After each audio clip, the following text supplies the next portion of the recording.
Hello, welcome back to our channel, where we talk about fitness and health. This is episode 5 of How to Be Consistent at Gym. Let's talk about something we've all felt. You've got the plan, you've got the gear, but life happens and you miss a workout. And that feeling that follows, that guilt, it can be absolutely crushing. So today, we're going to unpack the psychology of what's really going on in your head when you skip a session, and more importantly, we're going to build the mental toolkit to make sure that one missed workout never ever spirals into quitting again. This, right here, is the key to everything we're talking about. The problem isn't that you missed a workout. The problem is how you react to it. I probably missed over 30 workouts last year, but it was my most consistent year of training ever.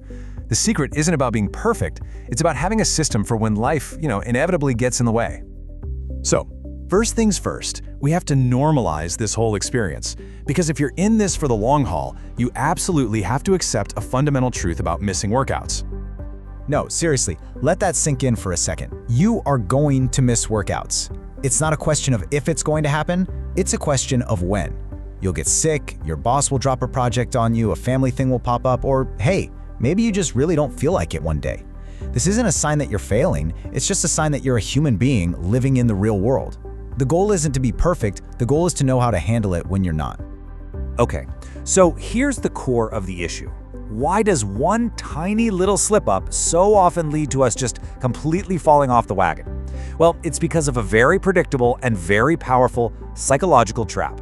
I call it the shame spiral. Look at how this whole thing unfolds step by step. It's almost logical in a twisted way. It starts with a simple event, the miss. That triggers guilt, right? The feeling that I did something bad. But then it gets personal. It turns into an identity crisis. Wait, am I even the kind of person who works out consistently? And that's when guilt sours into shame. Shame isn't about what you did, it's about who you are. And from there, it's a pretty straight shot to avoiding the gym and, well, quitting. I'm sure that sounds familiar to a lot of us. And get this, psychologists actually have a name for this. It's called the what the hell effect. You see it all the time with dieting. Someone eats one cookie and their brain goes, well, I already blew it, so what the hell? And then they eat the entire box. It is the exact same thing with the gym. Oh, I missed Monday's workout. What the hell? This whole week is a write-off. I'll just start over again next week. This isn't some personal character flaw. It's a documented psychological pattern. And the great thing about patterns is, once you see them, you can learn to break them.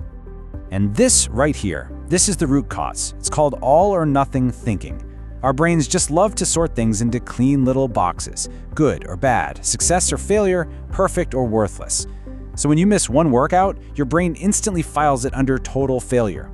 The antidote to this is what we can call spectrum thinking. So instead of thinking, this week is ruined, you shift to, okay, I missed today, but I'm still hitting my workouts 80% of the time. See the difference? You're moving the goalposts from impossible perfection to sustainable resilience. All right, enough about the problem. Let's talk about the solution. This is the exact, actionable framework you can put into place to completely dismantle that shame spiral before it even gets started. So, what's the magic number? It's 2. This is the 2-day rule. And honestly, it's the single most important, non-negotiable rule I have for staying consistent. It's incredibly simple. You can miss one scheduled workout. That's fine. Life happens. But you can never, ever miss the same workout twice in a row. See, one miss is just a blip, but 2 misses, that's the beginning of a brand new negative habit. This one rule will save you more times than you can possibly imagine. Okay, but what about those days when you're just totally gassed or you're slammed for time? That's when you pull out your emergency protocol, the 50% option. Showing up and doing half, just half, of what you planned is infinitely better than doing nothing at all. You plan to be there for an hour? Just do 30 minutes. You plan to do 4 sets? Just do 2. This isn't about getting the best workout in. It's about reinforcing your identity as someone who shows up, period, even when it's tough. Let's add 2 more quick but crucial rules to your toolkit. First, the no makeup rule. If you miss Monday's workout, do not try to do Monday's and Tuesday's workout on Tuesday. That's a surefire recipe for feeling overwhelmed and burning out. Just accept the miss, let it go, and do what was scheduled for Tuesday. Simple. Second, the reason analysis. When you do miss, just jot down why. The key here is to do it without judgment. You're not shaming yourself, you're collecting data. You might notice a pattern, like, I always seem to miss on Mondays. That's not a failure, That's valuable information you can use to adjust your schedule. Now, with these rules in your back pocket, we can finally shift our entire point of view on what success in fitness actually looks like. Because trust me, it is not about perfection. It's about something way, way more powerful. You have to stop thinking in streaks.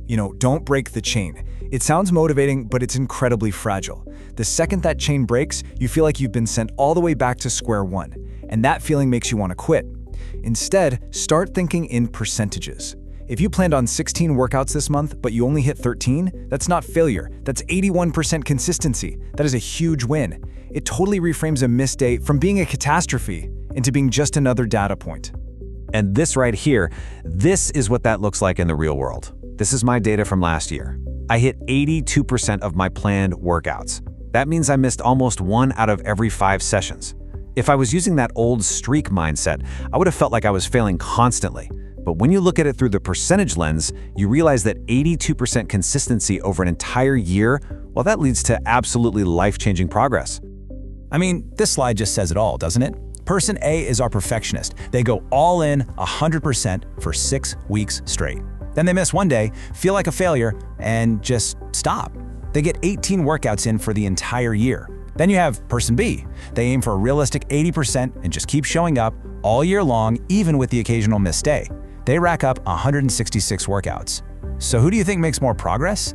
It's not even close. Sustained imperfection absolutely demolishes short-term perfectionism every single time. So, if there is only one thing you take away from all of this, please let it be this. True consistency isn't this perfect, unbroken chain of attendance. It's the resilient, gritty habit of just getting back on track over and over and over again. It's all about making the time between falling off and getting back on as short as humanly possible. So, the next time you miss a workout, and you will, remember this. That missed workout is just an event. It's not your identity. It is not the end of your fitness journey. It's just a test. It's a test of whether you're going to let yourself spiral down into shame, or if you're going to use this framework, show up the next time and prove to yourself that you're the kind of person who always comes back. Thanks for watching. Subscribe our channel, which give us motivation to make better content for you. See you in the next episode.